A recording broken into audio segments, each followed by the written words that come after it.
Hi అండి.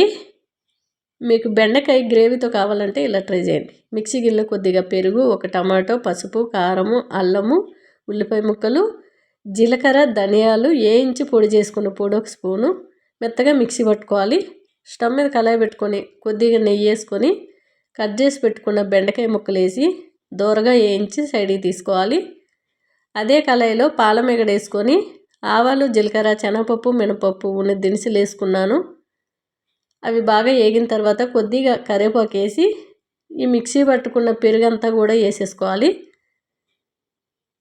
మెల్లగా కలిపేసుకొని మూత పెట్టి ఆయిల్ అంతా పైకి వచ్చే వరకు ఉడికించుకోవాలి. చాలా టేస్ట్గా ఉంటుందండి. చూశారు కదా, మనకి రోటీ అయినా రైస్ అయినా బాగుంటుంది.